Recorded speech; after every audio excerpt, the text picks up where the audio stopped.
Expert technical analysis and financial news starts in 3, 2, 1. Good morning, traders. Welcome to the Pirate Traders Morning Show. My name is Charles. I'm joined today by Lady D. How's it going, Lady D? It's going really well. How you doing? Good. Good. What a day yesterday, huh? Yeah, yesterday was fun. Let me jump into some TA real quick. Switch over to the other screen. All right. So yesterday at the start of the day, as the market was opening, right here on the morning show, we were pointing out this little node right here at the lower end of the overnight range. And we were saying if the market gets below there and it gets new selling, it would head down to the previous day's low.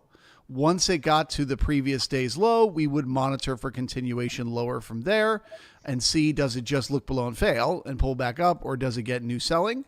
And that new selling would be very bearish because it would be breaking out of a balance area. I will be saying something very similar today. Yeah, I was wondering if I could just show my chart too and talk a little bit about what I saw yesterday, or did you want to head into the analysis first? No, let's do it. Let me share your screen. Yeah.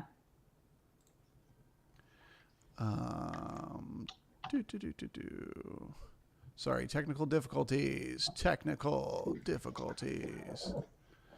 it looks like it didn't. Hold on one second. I just got to adjust this.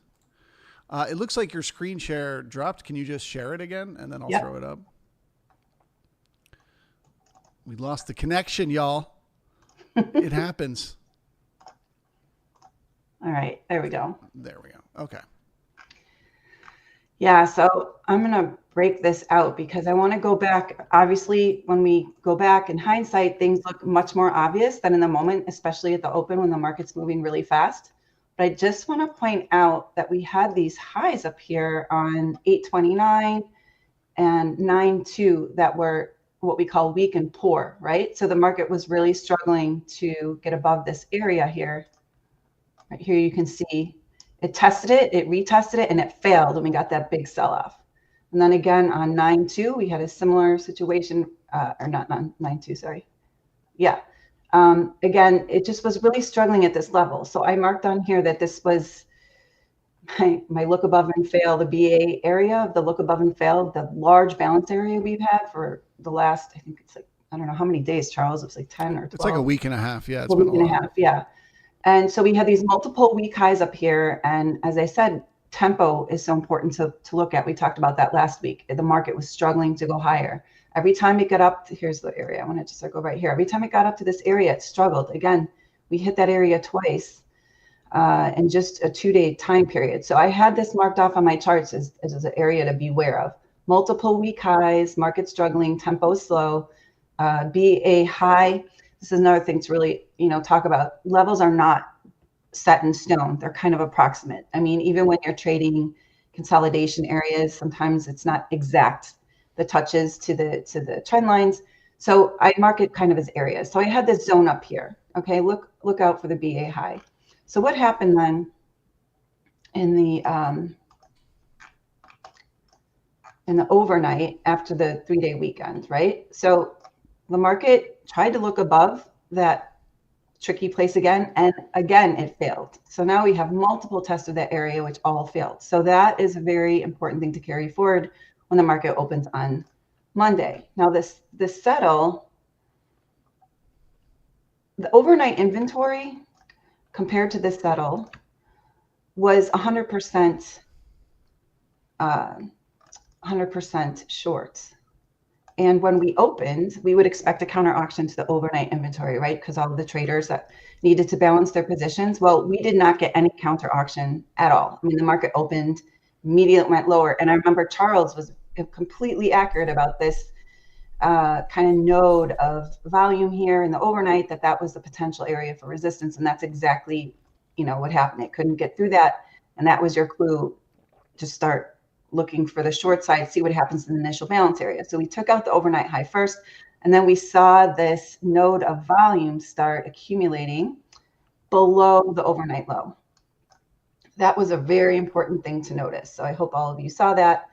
And then with the IB, the A and B, they really didn't even have to go all the way back up and test it. It couldn't even get up there to test the overnight low. So again, these are signs to notice that the market is weak and it's not able to really rally at all. And it's pretty clear that the sellers were in control right from the open. So whenever you have that situation where the overnight inventory is 100% long or 100% short, and you don't see that counter auction, that's a big clue that the market's pretty weak, and you want to just start gathering information to see if it's a good idea to go short. So that is what I saw at the beginning of the day. And then I wanted to show you as the AB broke out of the initial balance, which happened right here, we had the breakout, and then we got this area of single prints in the C period. So now I was in the C period and I was thinking, wow, this stuff is pretty strong. And then I'm thinking, well, we have a set of single prints between the A and the C period. We have single prints up here. We have single prints down there. So at that point, I know I'm not going to take any long trades today. I'm only going to look for shorts. And then I tend to be a scalper more than a long-term swing trader, obviously. And I saw this consolidation that happened right here. And it took 3 hours. So this goes back to our conversation about patience. This right here balanced for 3 hours. Why am I not drawing my little line? There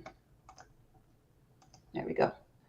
So this is my little consolidation area right here. So it looks like a flag pattern, right? And one thing I noticed about trading flag patterns is the pole, which was pretty much all red, was definitely to the downside. So I was looking for a breakout because I think it's 70% of the time or 63% of the time it likes to break out in the same direction as the pole of the flag. So for 3 hours, I don't know if many of you were getting frustrated, but it looked like maybe people were trying to buy these lows and then it might try to rally and fill some of these single prints, but it did not.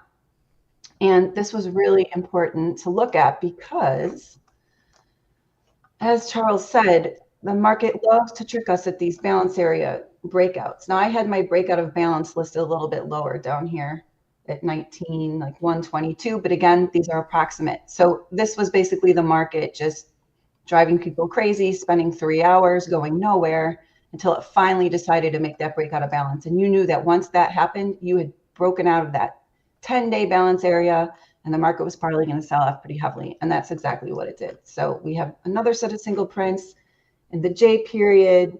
We consolidated again, brought in volume in the K and L, and then the M, big spike down, right? So the top of the M period at 19.046 was the beginning of your spike. And that was a pretty large spike to the downside. So that was, Charles, my analysis of yesterday. Do you have any comments on that? Yeah, I think it's 100% right. You brought up a lot of really important concepts that I think, people should carry forward.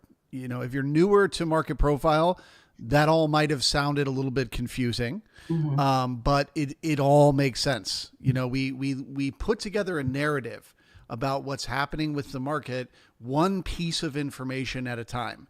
And the more pieces of information that we can stack, the more confident we can be that we understand what the market is doing. So your first piece of information was the weakness at the balance area high, the fact that the market tried to go higher and couldn't, pulled back down into balance. That told you the market was having a hard time going higher. Then you had the break of the overnight low and the new selling below the overnight low. What should have happened was the market should have retraced that overnight inventory back up, but it didn't. So now you've got two pieces of information that tell you to be bearish. Then the market starts trending lower, right? It starts to create one time framing and intraday momentum to the downside. Another reason to be bearish. Then it starts to balance right on top of your balance area low, which is exactly where you'd expect to see it balance. So you're saying this could be where it reverses, but we don't know yet. We're waiting for more information. And then it breaks out of that balance, now breaking out of that balance area to the downside, which is another bearish signal. So the more of these signals that you start to stack up one after another, it gives you the confidence to say, I should not be going long. I should be looking for shorts. I should maybe let them run a little bit further. I'm likely to get some follow through to the downside. So I thought that was great. Yeah. So what were your thoughts during this 3 hour period when the market just went absolutely nowhere? I was uncertain. I was uncertain at that point, but I did feel like it was going to break lower. I knew it was going to break lower. I could just tell. And for me, it was the single prints they left behind in the B period. And the fact that when they got cessation, let me switch back to my screen because now I'm talking about ES, not NQ. Boop, boop, boop, boop. Back to me. Okay. So, yeah, when the market did that, you know, it came down, it started going sideways. We knew it was going to balance because first off, the D period was inside the C period, which was showing an end of momentum, at least for that moment, to the downside. Then the E period got above the D. That was the signal, cessation of a trend. Momentum is definitely over to the downside. And then the F period went back down again and made a lower low than the E period. So by that point, I knew we were more likely to break lower. Because if, you know, again, when what should happens doesn't, if we have these single prints in the B period sitting here, when we got cessation in the E, the F period should have been able to come back up and fill those single prints. So well, I have a question for you about that then, because we talk about this a lot, that when it stops one time framing early, not that that was so early, but stopping one time framing, what were the clues not to look for a rotational day? Because I have seen this happen sometimes where it stops one time framing early and I think, okay, now we're going to go rotational. And then the market just keeps selling off that. Like maybe there's one time where it stops one time framing and then the trend continues. So what would have been the clues that we weren't going to go rotational? The two sets of single prints? Well, again, there was only one set on the ES. Oh, okay. On the NQ, we had two. Yeah. Well, so there was multiple things. So again, to answer your question, sometimes this can be a frustrating thing, right? Sometimes you get cessation of the trend. That's why I brought it up. It looks like it's going to rotate and then it just breaks lower again and it keeps going to the downside. There is no like set guaranteed way to avoid that happening, right? It's like sometimes it happens, sometimes it doesn't. So all that I try to do is I try to be very, very fluid. So when I see cessation of the trend, I always think as my first instinct, we're going to rotate. But I instantly look for clues that we might not, right? Like, is there any information that's telling me we might not rotate? And for those people that were watching the Brigade stream at the time when we got cessation of the trend, I brought it up yesterday, which was we had a poor low. So we knew the market needed to come back for the low once again. We had the single prints above that hadn't been backfilled and the value area, the blue box was right up against the low of the day. So anytime I see the market get cessation of a trend and the value area is still sitting at the low of the day, and it doesn't mean I'm going to jump in a short to head down there and get it, but it definitely means I am not looking to long at those lows like I would in rotation. Normally, if I thought the market was rotational, I'd happily buy the lows for the rotation back up. But yesterday, the market did a great job of giving us signs that, nope, it's not done with the low yet. It needs to poke down there. Now, when it got down there in the G period, I was very annoyed because it was moving so slow and so grindy. And I was like, motherfucker, just pick. I was like, just break or reverse, just do something. But that's trading, right? You just got to wait and you got to wait. And then I'm not trying to like toot my own horn when I say this, but just for clarity's sake, I even said it in the live stream. I got on the mic and said, the market is driving us crazy. It's going very slow, but remember, it's winding up to break one way or another. Yeah. So, you know, I knew I was very confident yesterday that we were going to head lower. And it was. See, I wasn't as confident as you. I did get confused because again, I pay so much attention to tempo and it was so slow. Like it just felt like it tried to go lower, and it was really slow and struggling to go lower. And I got caught thinking, okay, because of this tempo, we're going to have a major bounce and we're going to go fill those single prints. Like I thought, you know, it was very confusing in the moment. That's why I think it's good to go back and look at this in hindsight and see, you know, what we could have done differently. But in the moment, you know, it's much trickier. Yeah, absolutely. Well, I'll just show for the people that are watching on the screen. So I was in 4 tick increments there. Now I'm in 2 tick increments. Don't ask me to explain the differences. No big deal. But basically, this is the chart where I had my balance area pre-drawn. This has been here since last week. This balance area high and this balance area low. And the market got cessation right on that balance area low. So first and foremost, I'm not going to get upset if the market grinds and chops and goes sideways for a few hours. I expect it, right? I am expecting to see this market chop and grind and go sideways because that's what it loves to do at a balance area low. It loves to just grind and chop. So, Oh, and you really nailed that balance area low there. That's exactly yes, ma'am. where the break was. And that's what gave me that confidence, right? The fact that they got cessation, they poked up into the balance area and then immediately rejected back lower. It rejected. So by the time we got to that G and H period and it was grinding around down here, I was frustrated the market wasn't moving, but I was confident where it was going to go next.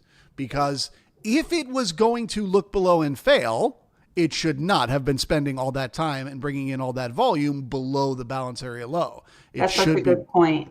Yeah. Yeah, that's such a good point. So, and that just brings up why it's so important to have all these little data points that you're stacking on each other. Like, during the day, do you journal like what you're seeing to keep yourself on the right track or take notes of certain things, or how do you manage that? Not anymore, but yeah, back in the day, I used to do that. And even more important than that, I used to go back and re-watch my brigade live streams after the fact. So I would be all day, I would be talking about it on YouTube. I think the market's doing this. I think the market's doing that. This is what I'm seeing, blah, blah, blah.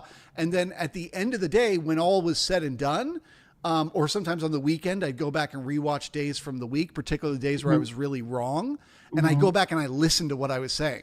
And I listened to how I was reading it. And then I would watch what ended up happening. And that would help me see where I was wrong.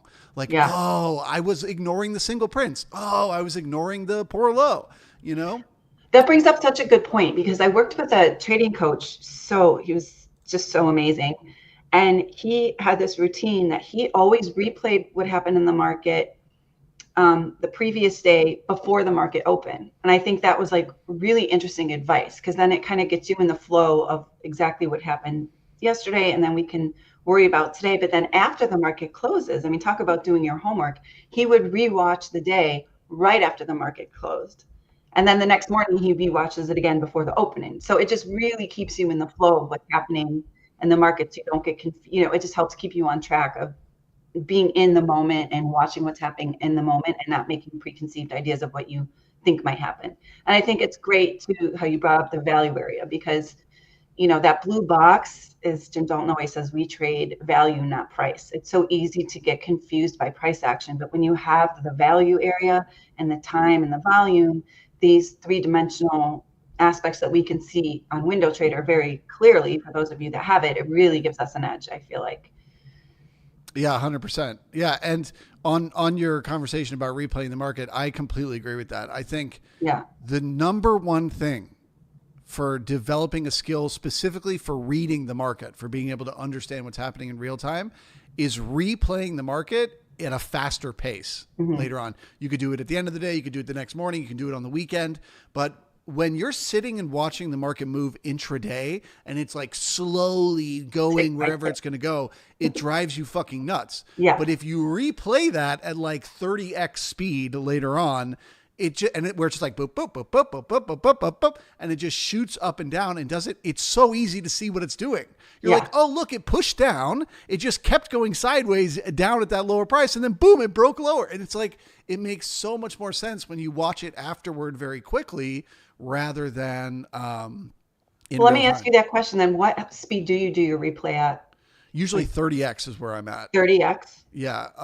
And that's really fast. Yeah, literally you see the whole day in like 3 minutes. Like it just like it plays out the whole day really. But I'm telling you, it's so much easier for the brain to understand when it's like boop, boop, boop, boop, boop, boop, boop, boop, and you're like, oh, I see. If it pushes lower and it brings in volume and it spends time, it keeps going lower. Yeah. But in real time, it's so hard to develop that understanding in your head. You know what I mean? Yeah, so both Window Trader and Bookmap have the ability to do that replay, and I highly recommend people use it. Yeah, it's a game changer for any of you that might be struggling with your P&L or not being consistent. It really, my life changed once I started doing that. The replay, it changed everything for me. And also, it's easier to see, like when you say with the value areas. I've noticed some days it'll be a downtrend, and at some point the market will retrace and try to test to see if it can get back into the previous day's value area. And a lot of times it rejects. And that's a really important thing to notice too. And you can see that so clear on the replay, because once it rejects that balance area from or the value area from the previous day, you know it has to go lower. It got rejected from there. So yeah, I think this is so great to talk about these things that we learned along the way and how to keep our minds, focused on what's happening. And yeah, for sure. It's great. All right. Well, let me jump on. We'll do some quick TA for today. Yeah. What should people expect? And then I'll hand it off to you if you have any news you want to talk about. Okay, sure. Okay. So basically, I'm looking at today very, very similar to how I looked at yesterday. If you remember at the market open yesterday, I was looking at this little node of liquidity, and I was saying if we get below it and get new selling, we're going to take the market lower to test the previous day's low.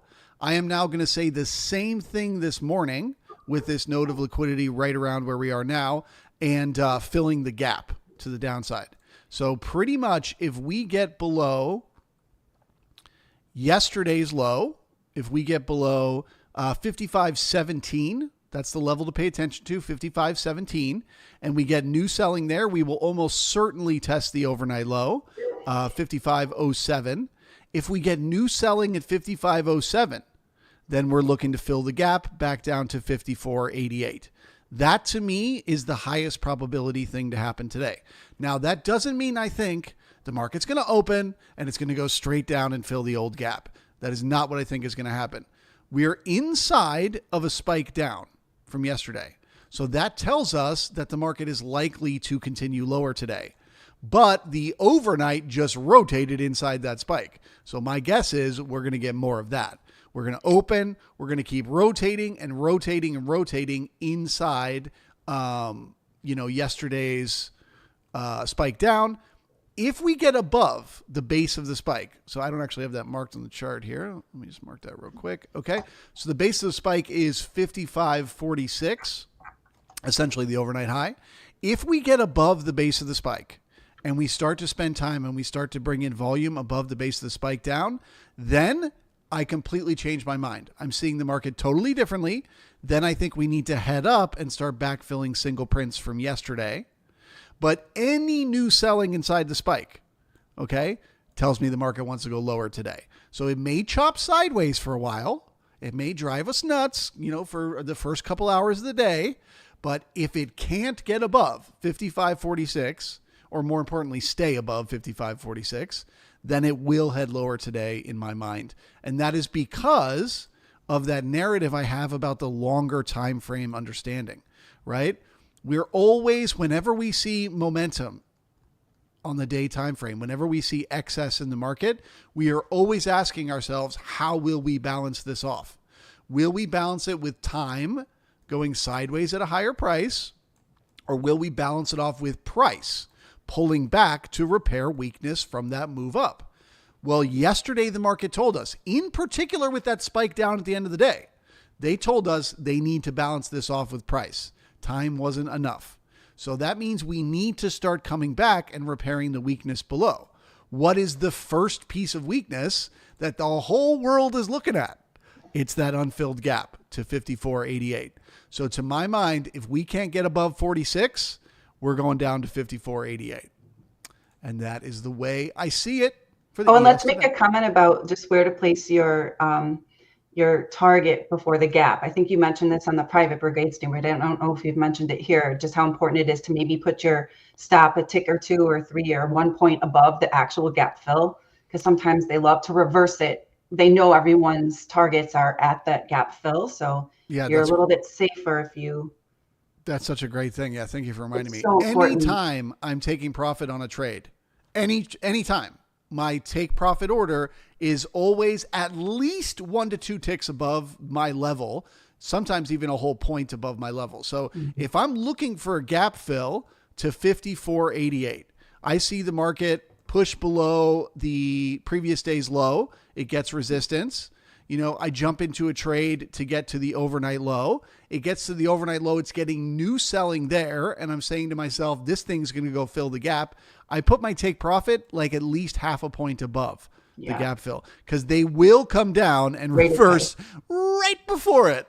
And then you are in a state of absolute frustration and anger, and it sets up traders to get squeezed. So they come right back to that overnight high again, and then you're like, what the fuck?